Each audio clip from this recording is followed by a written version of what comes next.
friends. Welcome back to 365 Days of Love and Miracles with A Course in Miracles. My name is Arlene Harris, and I am so glad that you are here. Please remember to listen right until the very end, because we have a special treat for you. And if you enjoyed today's video, please click like and subscribe down below, because this helps others to find us on YouTube. Today's lesson is lesson number 182. I will be still an instant and go home. Home is coming home to the truth of who we are as God's beautiful, beloved children. Home is where God is, deep inside of you and deep inside of me. We cannot reach God if we are caught up in the busyness of the world. We need to take the time to sit in our meditations to enjoy this personal relationship with our Creator. Let's read today's lesson. This world you seem to live in is not home to you, and somewhere in your mind you know that this is true.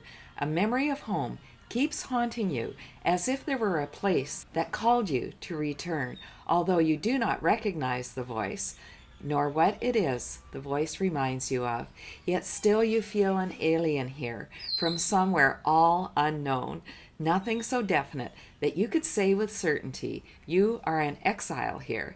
Just a persistent feeling, sometimes not more than a tiny throb, at other times hardly remembered, actively dismissed, but surely to return to mind again. Let's talk about it. I don't know about you, but I sure have felt like an alien many, many times, feeling like I just didn't belong. Whether it was my family or my school or among the people that I called my friends, I just never quite fit, and I couldn't figure out why. Well, this lesson explains why, because this earth here is not our home. Let's keep reading. No one but knows whereof we speak, yet some try to put by their suffering and games they play to occupy their time and keep their sadness from them. Others will deny that they are sad and do not recognize their tears at all. Still others will maintain that what we speak of is illusion, not to be considered more than but a dream. Yet who, in simple honesty, without defensiveness and self-deception, would deny he understands the words we speak? Let's talk about it.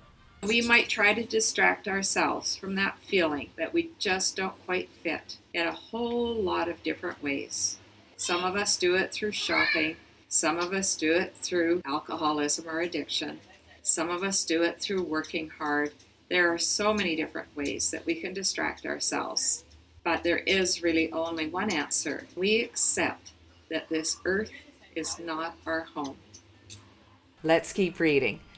We speak today for everyone who walks this world, for he is not at home. He goes uncertainly about in endless search, seeking in darkness what he cannot find, not recognizing what it is he seeks. 1,000 homes he makes, yet none contents his restless mind.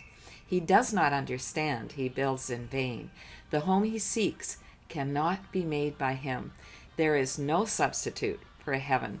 All he ever made was hell. Let's talk about it. Pretty strong words. Heaven is our home, and that is what we seek for. We might seek to make our home by moving to what we call many different homes. We might seek to make our home by finding a new partner. We might seek to make a new home by changing jobs, but none of those things are going to work. The Course in Miracles tells us that we are making our own hell, our own misery, because that is in our minds. Heaven is also in our mind, and we can find that here through A Course in Miracles, through working the principles. We slowly but surely remove all of the scales from our eyes, and we start to see that this actually is heaven. Let's keep reading. Perhaps you think it is your childhood home that you would find again. The childhood of your body and its place of shelter are a memory now so distorted that you merely hold a picture of a past that never happened. Yet there is a child in you who seeks his father's house and knows that he is alien here. This childhood is eternal, with an innocence that will endure forever. Where this child shall go is holy ground. It is His holiness that lights up heaven and that brings to earth the pure reflection of the light above, wherein are earth and heaven joined as one. It is this child in you your Father knows as His own Son. It is this child who knows his Father. He desires to go home so deeply, so unceasingly, his voice cries unto you to let him rest a while. He does not ask for more than just a few instants of respite, just an interval in which he can return to breathe again the holy air that fills his Father's house. You are his home as well. He will return, but give him just a little time to be himself within the peace that is his home, resting in silence and in peace and love. Let's talk about it. And thus we see that in the joining, there really is only one. There is only heaven. There is only light. There is no darkness.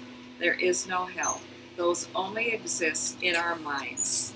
And we can remove the barriers that allow us to see the truth of where we are, of what our home is. All we have to do is ask our higher power, our higher self, the God of our understanding. He dwells in every one of us. That is where heaven is to be found. That is where peace is to be found.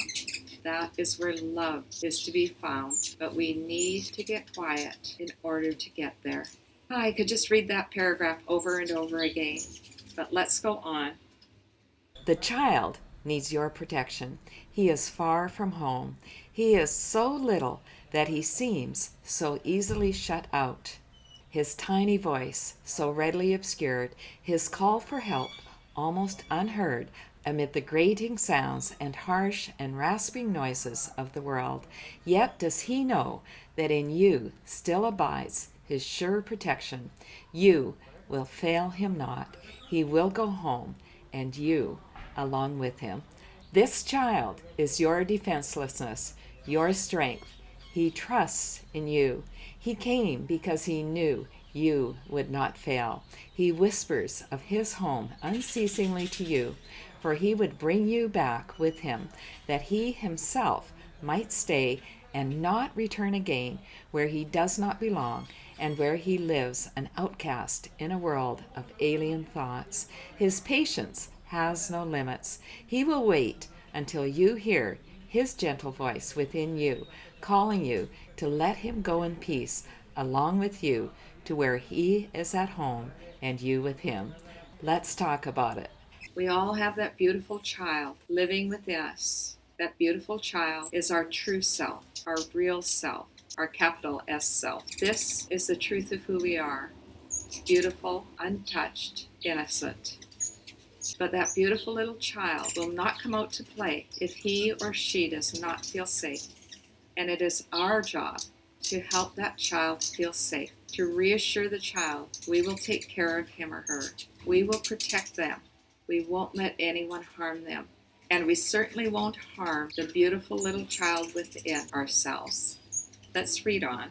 When you are still an instant, when the world recedes from you, when valueless ideas cease to have value in your restless mind, then will you hear his voice. So poignantly he calls to you that you will not resist him longer. In that instant he will take you to his home, and you will stay with him in perfect stillness, silent and at peace, beyond all words, untouched by fear and doubt, sublimely certain that you are at home. Rest with him frequently today, for he was willing to become a little child, that you might learn of him how strong is he who comes without defenses, offering only love's messages to those who think he is their enemy. He holds the might of heaven in his hand and calls them friend, and gives his strength to them that they may see he would be a friend to them. He asks that they protect him, for his home is far away and he will not return to it alone. Let's talk about it. Whether we consider the beautiful child within, male or female, really doesn't matter. Spirit has no gender. but we are calling the beautiful child within every one of us home. We are promising to protect, to love, to nurture, to enjoy, invite our beautiful child to come out and play fearlessly, lovingly, with enthusiasm. Now here's where the story gets even better. Let's keep reading. Christ is reborn as but a little child each time a wanderer would leave his home. For he must learn that what he would protect is but this child who comes defenseless and who is protected by defenselessness. Go home with him from time to time today. You are as much an alien here as is he. Let's talk about it. There's another lesson that says, in my defenselessness, my safety lies. When I put up my defenses, and trust me, I've done this so many times throughout my life, what I'm saying is I'm ready to do battle, and I have many ways of doing that. I can do it with cutting words. I can do it with silence. I can do it by just thinking nasty things in my mind. I always think people can read our minds. We know when someone is upset with us, angry with us, or wants to do battle. But in my defenselessness, my safety lies. If I am simply sending love out, nothing can penetrate that. I've experienced this. People can be saying hurtful things, and it just bounces off like Teflon, because in my defenselessness, my safety lies. This has been a practice that I have developed over the years. And the more I practice it, the better it gets. Until after a while, I don't even notice if someone might be saying hurtful things, because I'm praying the whole time to see only the love in them, and it works. Somehow it shifts the energy, and the upset or hurt in the other person's just melts away. Let's keep reading. Take time today to lay aside your shield, which profits nothing, and lay down the spear and sword you raised against an enemy without existence. Christ has called you friend and brother. He has even come to ask your help in letting him go home today, completed and completely. He has come, as does a little child who must beseech his father for protection and for love. He rules the universe, and yet he asks unceasingly that you return with him and take illusions as your gods no more. Let's talk about it. When I open the doors of my heart and invite Christ just to be with me, everything changes. My heart softens. I have no need to do battle. I only want to send love to all those who I might meet today or who I might think of. Let's finish today's reading. You have not lost your innocence. It is for this you yearn. This is your heart's desire. This is the voice you hear, and this the call which cannot be denied. The Holy Child remains with you. His home is yours. Today, he gives you his defenselessness, and you accept it in exchange for all the toys of battle you have made. And now the way is open, and the journey has an end in sight at last. Be still an instant, and go home with him, and be at peace a while. Let's talk about it. You have not lost your innocence. I have not lost my innocence. Isn't that wonderful news? In the stillness, we invite Christ to be with us. This is his home. This is our home. This is where we experience heaven. Be still an instant and go with him and be at peace a while. So in the stillness, getting quiet, we invite Christ in to be with us. This is his home. This is our home. This is where we experience heaven. Be still an instant and go home with him and be at peace a while. Thanks so much for listening right until the end, my friends. If you enjoyed today's video, please share the love. Tell someone about these videos. Encourage them to start at lesson 1 and only do 1 lesson a day. Are you ready for our special treat?